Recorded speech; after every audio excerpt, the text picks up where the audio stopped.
Career நீங்கள் பார்த்தீங்கன்னா he's a legend. அந்த மாதிரி ஒரு ரெக்கார்ட்ஸ் வந்து தமிழ்நாட்டிலேருந்து போன யாருக்குமே இவ்வளோ பெரிய ரெக்கார்ட் கிடையாது. எல்லா ஃபீல்டிலுமே ஏதான ஒரு கசப்பு இருக்கும், ஏதான ஒரு சந்தோஷம் இருக்கும். இவரை மாதிரி கொண்டாடப்பட்ட கிரிக்கெட்டர் யாருமே கிடையாது. அஸ்வினோட சாதனைகள் மறக்கவே முடியாது, மறுக்கவே முடியாது. அஸ்வின் ரிட்டையர் ஆகிட்டார்னு வச்சுக்கோங்களேன், ரிட்டையர் ஆகிட்டாரு அப்படின்னு வருத்தப்படுவாங்க. இருக்கும்போது விக்கெட் எடுக்கலன்னு வச்சுக்கோங்க, அதுக்கு திட்டுவாங்க. இந்த 13-14 வருஷத்தில் எவ்வளோ சாக்ரிஃபைஸ் பண்ணுவார், ஃபேமிலி எவ்வளோ விட்டுருப்பாரு. அம்மாவுக்கு உடம்பு சரியில்லை, ஒய்ஃபுக்கு உடம்பு சரியில்லை, குழந்தைகளுக்கு உடம்பு சரியில்லை, நாங்கள் சொல்லவே மாட்டோம். ஏன்னா ஒரு மேட்ச்சில் டிஸ்டர்ப் ஆகக்கூடாது. எல்லா கட்டத்திலையும் உங்களுக்கு வந்து ஆளுங்க வருவாங்க. MS தோனி எனக்கு ரொம்ப பிடிக்கும். கூட்டு வச்சு பாராட்டுறதோ இல்லை இது தப்பு பண்ணியிருக்கேன் அப்படின்னு சொல்கிறதோ ரொம்ப அழகாக ப்ரெசென்ட் பண்ணுவார். வின் பண்ணணும், வின் பண்ணி we must go to world championship. குழந்தைங்களுக்கு சொத்து சுகம் சேர்க்கறதை விட முக்கியம் நல்ல அறிவும் ஆற்றலும் கொடுக்கறது தான். 4 to 14 years கிட்ஸ்க்கான ஸ்கில் டெவலப்மெண்ட் ப்ரோக்ராம் தான் Brain O Brain. Always one step ahead. Take one நேயர்கள் அனைவருக்கும் அன்பான வணக்கம். This is Archana. இன்னைக்கு நம்ம கூட சிறப்பு விருந்தினரா மாது பாலாஜி அவர்கள் இருக்காங்க. நிறைய சுவாரஸ்யமான விஷயங்கள் அவர் கூட கேட்டு தெரிஞ்சுக்க போறோம். வாங்க போலாம். வணக்கம் சார். வணக்கம் அர்ச்சனா. எப்படி இருக்கீங்க? நல்லா இருக்கேம்மா. ஷோல உங்களை மீட் பண்ணதுல ரொம்பவே சந்தோஷம். உங்ககிட்ட கேட்கறதுக்கு நிறைய விஷயங்கள் இருக்கு. அதாவது சினிமா சார்ந்து மட்டும் இல்ல, நிறைய ஸ்போர்ட்ஸ் சார்பாகவும் நிறைய விஷயங்கள் இருக்கு. முதல்ல நான் உங்ககிட்ட கேட்கணும்னு நினைக்கிறது, அஸ்வின் சார் பத்தி பேசலாம். இப்போ டெஸ்ட் மேட்ச் நடந்துட்டு இருக்கு. ஸோ அவர் ரிட்டையர்மெண்ட்டும் அறிவிச்சுட்டாரு இல்லைங்களா? ஸோ அது ப்ரெஷரால இருக்குமா, என்ன காரணத்தினால வந்து ரிட்டையர் பண்ணியிருப்பாருன்னு? சரி, அவர் கரியர் நீங்கள் பார்த்தீங்கன்னா ஹீஸ் எ லெஜெண்ட். அந்த மாதிரி ஒரு ரெக்கார்ட்ஸ் வந்து தமிழ்நாட்டிலேருந்து போன யாருக்குமே இவ்வளோ பெரிய ரெக்கார்ட் கிடையாது. அந்த அளவுக்கு சாதிச்சு வேர்ல்டு லெவல்லே பார்த்தீங்கன்னா கூட அவர் பெரிய லெவலில் சாதனை பண்ணியிருக்கார். ஒரு ஆல்ரவுண்டராகவே ப்ரூவ் பண்ணியிருக்கார். 6 செஞ்சுரி 7 செஞ்சுரி எடுத்திருக்காரு. எல்லாம் பிரமாதமாக பண்ணியிருக்காரு. அவரால் வின் பண்ண மேட்சுகள் எவ்வளவோ இருக்குது. ஸோ எந்த ரிக்ரெட்ஸும் அவருக்கு இருக்க முடியாது. ஜென்ரலாக எல்லாரும் சொல்கிறதில்ல. இப்போ அவங்க அப்பாட்ட கேட்கும்போது அவர் ஏதோ ஒரு வார்த்தை சொல்லிட்டாரு, ஹியூமிலியேஷன் அப்படிங்கிற ஒரு வார்த்தை. அதுக்கே அஸ்வின் ரிப்ளை பண்ணிருக்காரு, அதெல்லாம் ஒன்றும் இல்லை, எங்கள் அப்பாவுக்கு மீடியா மேனேஜ் பண்ண. இப்போ நீங்கள் இப்போ கேட்குறீங்கல்ல, நீங்கள் கேட்குறீங்கிறதுக்காக வந்து ஆமாம் ரொம்ப ஹியூமிலியேஷன் தான், அஸ்வினை ரொம்ப டார்ச்சர் பண்ணாங்க அப்படின்னு நம்ம சொல்கிறது பைத்தியக்காரத்தனம். எல்லா ஃபீல்டிலுமே ஏதான ஒரு கசப்பு இருக்கும், ஏதான ஒரு சந்தோஷம் இருக்கும். நம்ம அந்த கசப்பு விட்டுட்டு சந்தோஷத்தை தான் எடுத்துக்கணும். இவரை மாதிரி கொண்டாடப்பட்ட கிரிக்கெட்டர் யாருமே கிடையாது. அவ்வளோ பிரமாதமாக கொண்டாடி இருக்கோம் அஸ்வினை. So I don't think so அவருக்கு ஒரு பெரிய வருத்தங்கள் இருக்கும். ஏன்னா இனிமேல் நீங்கள் அவர் கண்டினியூ பண்ணியிருந்தா கூட இன்னும் 10 வருஷமாக ஆட முடியாது. ஏன்னா ஐ திங்க் அவர் 35-36 வயசு ஆயிடுச்சு. மேக்ஸிமம் போனால் இன்னும் 2 or 3 years ஆடலாம், அவ்வளோதான். அதில் ஒரு பெரிய வருத்தம் இருக்குன்னு எனக்கு என்னமோ தோணல. பட் கண்டிப்பாக அஸ்வினோட சாதனைகள் மறக்கவே முடியாது, மறுக்கவே முடியாது ரசிகர்களால். அந்த அளவுக்கு ஒரு சாதனை அவர் பண்ணிருக்காரு. இப்போ எப்படியும் CSKக்கு ஆட போகிறாரு இந்த வருஷம். ஸோ நம்ம அவரை மிஸ் பண்ண போகிறதில்ல. எப்படியும் செப்பாக்கில் அவரை பார்க்க தான் போகிறோம். ஸோ நம்ம ரசிகர்களுக்கு என்னென்னமா, தன்னுடைய ஹீரோ வந்து இப்போ விஜய் சார் சினிமாவுக்கு போயிருக்கார். விஜய் சார் நடிக்கலைன்னா அவர் சீஃப் மினிஸ்டர் ஆகிட்டா கூட எல்லாருக்கும் என்ன தோணும், ஐயோ சினிமாவில் நடிக்கலையே அப்படின்னு ஒரு சாரார் சொல்லுவாங்க இல்லையா, பாலிடிக்ஸ் போயிட்டாரு அப்படின்ட்டு. அந்த மாதிரி தான் இது. அஸ்வின் ரிட்டையர் ஆகிட்டாருன்னு வச்சுக்கோங்களேன், ரிட்டையர் ஆகிட்டாரு அப்படின்னு வருத்தப்படுவாங்க. இருக்கும்போது விக்கெட் எடுக்கலன்னு வச்சுக்கோங்க, அதுக்கு திட்டுவாங்க. அதுதான் நம்ம ரசிகர்கள். அது எல்லாமே காரணம் என்னன்னா ரசிகர்களோட அன்புனால வர விஷயம். அது மாதிரி நீங்க சொன்ன மாதிரி தமிழ்நாட்டுக்கே அவர் கிடைச்ச ஒரு பெரிய பொக்கிஷம் அவரோட சாதனைகள் நிச்சயமா இருக்குது. எவ்வளவு சாக்ரிஃபைஸ் பண்ணிருப்பாரு லைஃப்ல பாருங்க, யோசிச்சு பாருங்க. 2011 ஆடுறான்னு நினைக்கிறேன். இந்த 13-14 வருஷத்துல எவ்வளவு சாக்ரிஃபைஸ் பண்ணிருப்பாரு, ஃபேமிலி எவ்வளவு விட்டுருப்பாரு, குழந்தைகள் எவ்வளவு மிஸ் பண்ணிருப்பாரு. அதெல்லாம் மீறி இந்த சாதனை பண்ணணும்னா அதுக்கு என்ன மென்டல் ஸ்ட்ரென்த் வேணும். விஸ்வநாத் ஆனந்தோட ஒய்ஃப் செஸ் பிளேயர் இருக்காரு, அவர் ஒய்ஃப் ஒரு வாட்டி மீட் பண்ணேன். அப்போ அவர் வந்து அங்கே வெளிநாட்டில் எங்கேயோ கேம் விளையாடிட்டு இருக்காரு. ஒரு க்ரூஷியல் மேட்ச். இவங்க டாக்டர்கிட்ட உட்காந்து அவருக்கு மருந்து இருந்தெல்லாம் எழுதி கொடுக்குறாங்க. அப்போ அவர் சொன்னாங்க, வீட்டில் நடக்கிற கஷ்டங்கள் எதுவுமே நாங்கள் அவருக்கு சொல்ல மாட்டோம், ஏன்னா அந்த மேட்ச் தடைப்படும் அங்கே. ஸோ வீட்டில் யாராவது அம்மாவுக்கு உடம்பு சரியில்லை, ஒய்ஃபுக்கு உடம்பு சரியில்லை, குழந்தைகளுக்கு உடம்பு சரியில்லை, நாங்கள் சொல்லவே மாட்டோம், ஏன்னா ஒரு மேட்ச்சில் டிஸ்டர்ப் ஆகக்கூடாது.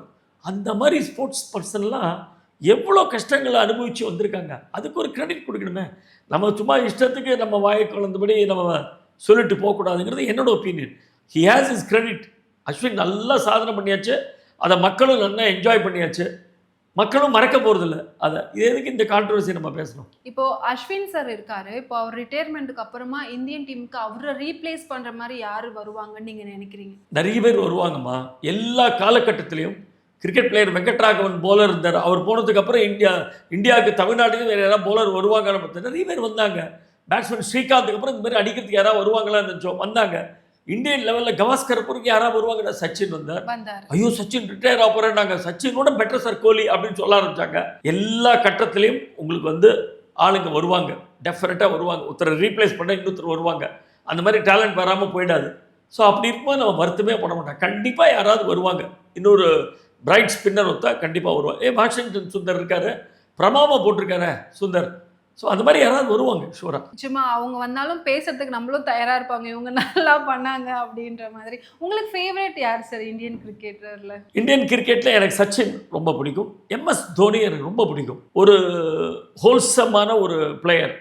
அவர்கிட்ட வந்து லீடர்ஷிப் குவாலிட்டி கற்றுக்கலாம். அவர்கிட்ட ஆஸ் அ பிளேயர் நம்ம கற்றுக்கலாம். அந்த ஒரு பேட்டிகளில் அவர் கொடுக்குற பேட்டிகள், அவர் பேசுகிற விதத்தில் அவரோட டிசிப்ளின் என்னங்கிறத கற்றுக்கலாம்.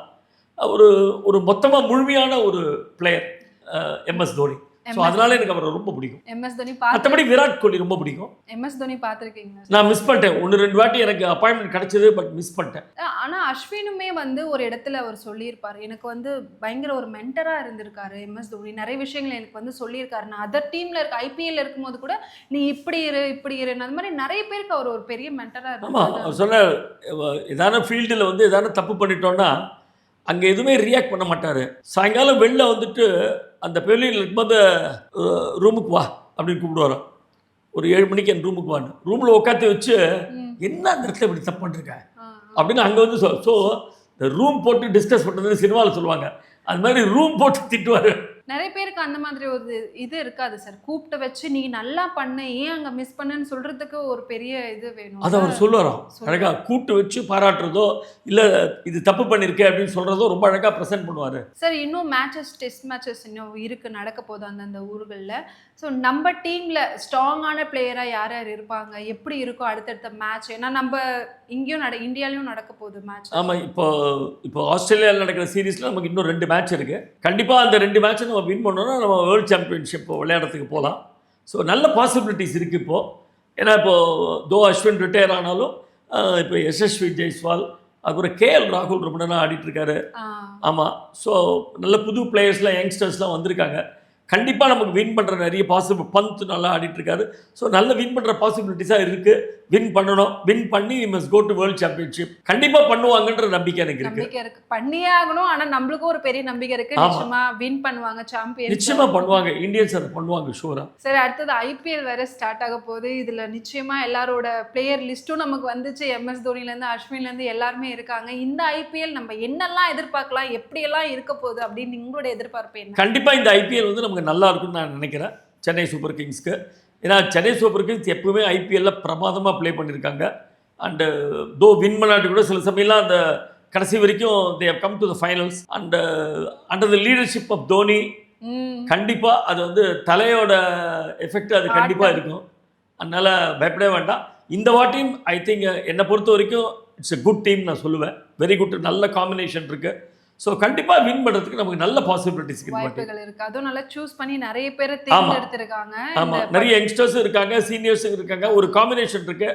அஸ்வின் வில் பி ஒரு இம்பார்ட்டண்ட் பர்சனாக இருப்பார் பாருங்க நீங்கள். ஏன்னா செப்பாக்கில் அவரோட ஹோம் கிரவுண்ட் அது. ஸோ டெஃபினட்டாக he'll play very good game. எதிர்பார்த்துட்டே இருக்கும் சார். கண்டிப்பாக அஸ்வின் அவர் ஒரு பெரிய ஒரு ஃபோர்ஸோட இங்கே வருவார் இப்போ IPL. எல்லாருமே ஏன்னா சேப்பாக்கில் நடக்குதுன்னா அதுவும் அஸ்வின் இருக்காரு, நம்ம MS தோனி இருக்காங்கன்னா ஒரு பெரிய கூட்டமே அதுக்காக. ஏற்கனவே ஜடேஜாக்கு ஒரு நல்ல ஃபேன்ஸ் உண்டு, தோனிக்கு உண்டு, அஸ்வின். ஸோ நினைச்சே பார்க்க முடியல இந்த வாட்டி செப்பாக் எப்படி இருக்க போகுதுன்னு. சரி, அது மட்டும் ஒரு விஷயம் நம்ம நோட் பண்ணணும். இந்த IPL நடக்கும் போதெல்லாம் எங்க பார்த்தாலும் இந்த எல்லோ ஆர்மி இருக்கு, கூட்டம் ஃபுல்லா இருக்கு. இங்க மட்டும் இந்தியா ஃபுல்லா இருக்கு. அதனால என்ன ஆயிடுதுன்னா அந்த பெயிண்டிங்லாம் மாத்துறதெல்லாம் கேள்விப்பட்ட அஸ்வினே அதை சொல்லியிருக்காரு. அந்த அளவுக்கு ரசிகர்கள் கூட்டம். அதை பத்தி சொல்லுங்க. அதெல்லாம் வந்து அந்த தோனியோட பிரசன்ஸ் தான். அந்த ஒரு நேர்மையான கிரிக்கெட்டர் நான் சொல்லுவேன் தோனியை. அதனால தான் இஸ் லைக்டு பை எவ்ரிவன். கான்ட்ரவர்சியே இல்லை பாருங்க அவர் பேர்ல. ஒண்ணுமே கிடையாது. ஈவன் ரிட்டையர் ஆகிட்டு போகும்போது கூட சைலண்டா போயிட்டாரு. எந்த ஒரு விழாவோ எதுவுமே எடுத்துக்கல. அப்படியே நேரம் சைலண்டா எந்த வந்த கேம் முடிஞ்சது நான் போயிட்டேன் அப்படிங்கிற மாதிரி போயிட்டார். ஸோ அண்டு கிரவுண்டில் பார்த்தீங்கன்னா ஒரு ரியாக்ஷன் கிடையாது. அப்படியே அது வந்து லூஸ் பண்ணுற டயத்துலையும் சரி, விக்டரியாக இருந்தாலும் சரி, அந்த முகத்தில் அதை காட்டுறதே கிடையாது. அதெல்லாம் தான் ஜனங்க மத்தியில் ஒரு நல்ல ஒரு இம்பேக்ட் கிரியேட் ஆகிருக்கு. That is very whether you're an actor, whether you're a cricketer, எந்த ஸ்போர்ட்ஸாக இருந்தாலும் சரி, ஒரு தனி மனிதனாக ஒரு பொலிட்டீஷியனாக இருந்தாலும் சரி, பப்ளிக் லைஃப்பில் நீங்கள் வந்து அந்த மாதிரி ஒரு இமேஜ் கிரியேட் பண்ணீங்களா ஜனங்களுக்கு உங்களுக்கு ரொம்ப பிடிக்க ஆரம்பிச்சு. அதனால தான் சிஎஸ்கே எங்கே போனாலும் அந்த க்ரௌட் வருது. நீங்கள் எந்த கிரவுண்டு பாம்பே போனால் கூட ஃபுல்லாக எல்லோவில் பெயிண்ட் பண்ணிருக்கான். அது எப்படி முடியாது? How is it possible? அதுதான் தோனி சாரோட தாரக மந்திரம். யார் என்ன கேட்டாலும் அவர் சொல்ற ஒரே வார்த்தை, நீங்க ஒரு விளையாட்டு விளையாடும் போது என்ன யோசிப்பீங்கன்னா, நான் வெற்றியை தோல்வி பத்தி யோசிக்கவே மாட்டேன், அந்த நேரத்துல நான் எப்படி விளையாடணும் அதை பத்தி தான் யோசிப்பேன். எங்க கேட்டாலும் இந்த ஒரு வார்த்தையை மட்டும் ஒரு தவறாம சொல்றாரு. ஆமாம். ஆனந்தவிடன் கார்ட்டூனிஸ்ட் மதன் இருந்தார். அவர் ஒரு கார்ட்டூனில் போட்டிருந்தாரு, கையில் வாக்கிங் ஸ்டிக் எடுத்துட்டு பெவிலியன்லேருந்து ஒரு பேட்டரி எடுத்துகிட்டு ஒருத்தர் விளையாட வருவார். அப்போ 2 பேர் இங்கே சைடில் நின்று பேசுவாங்க, என்ன சார் பண்ணுறது, நல்லா ஆடிட்டுருக்காரு, எப்படி நாங்கள் இவரை ட்ராப் பண்ண முடியும் அப்படின்னு. 75 வயசு ஒரு தாத்தா கிரவுண்டுக்குள்ளே விளையாடுவார். அந்த மாதிரி என்னை பொறுத்த வரைக்கும் எம்எஸ் தோனி வாக்கிங் ஸ்டிக்கை வச்சு கூட சிஎஸ்கேக்கு வருவார். அத்தனை வருஷம் ஆடிட்டு இருப்பாருன்னு என்னோட நம்பிக்கை. அண்ட் ரசிகர்களும் அதை ஏற்றுப்பாங்க. கடைசியாக ஒரே ஒரு கேள்வி சார், ஆர்சிபி பற்றி நீங்கள் என்ன நினைக்கிறீங்க? ஏன்னா ரத்த கண்ணீர் தான் அவங்க இன்னும் வடிக்கல, அவங்களோட ஃபேன்ஸ் எல்லாருமே. அது சில பேருக்கு அது என்ன அதிர்ஷ்டம்னு நமக்கு தெரியும். அதை விட பெட்டர் டீம் இருக்க முடியுமா சொல்லுங்கள்? ஆர்சிபி மாதிரி ஒரு பெட்டர் டீம் இருக்குமா? ஏதோ ஒன்று மிஸ்ஸிங் அங்கே. அந்த மாதிரி ஒரு காம்பினேஷன் தனக்கு இல்லைன்னா கூட தோனி வந்து ஃபைனல்ஸ் வரைக்கும் வந்துடுறாரு. இவ்வளோ பெஸ்ட் காம்பினேஷன் வச்சுடும் அவங்களால வர முடியல. ஏன்? அங்கே ஏதோ ஒரு சின்ன சிக்கல் ஒன்று இருக்குது, ஏதோ ஒரு அவங்களுக்குள்ள ஏதோ ஒரு தவறு ஒன்று நடக்கிறது. அதில் தான், ஏன்னா விராட் கோலி இருக்காரு, டிப்ளசிஸ் இருக்காரு, டைம் கூட அவர் நிறைய ரன் அடிச்சிருந்தாரு. ஆமாம், பட் அது என்ன பண்ணுறது, சில பேருக்கு அந்த அதிர்ஷ்டம் கிடைக்காது. அது என்ன, அதை வச்சு எவ்வளோ பேரடி பண்ணிட்டாங்க, எக்கச்சக்கமாக ஜோக்கெலாம் வந்துருது வாட்ஸ்அப்பில் ஆர்சிபி வச்சுட்டு கண்ணாமே போட ஆரம்பிச்சிட்டாங்க. அது மட்டும் இல்லாமல் ஆர்சிபி நம்ம சேப்பாக்கில் இருக்கும்போது தலை என்ட்ரி அப்போ ஒரு பெரிய சவுண்டு அப்படியே அதிருது. திரும்பி பார்த்து கோலி யாரா நீங்களான்ற மாதிரி இப்படி கத்துறீங்கன்ற மாதிரி பார்த்துருது. அது சும்மா அந்த ரியாக்ஷன் கொடுப்பாரு தவிர அவருக்கும் தோனி ரொம்ப பிடிக்கும். உங்களோட டைமை நீங்கள் எங்க கூட ஸ்பெண்ட் பண்ணதுல ரொம்பவே சந்தோஷம் சார். Thanks for coming. தேங்க்யூமா, thank you very much. I really enjoyed this evening.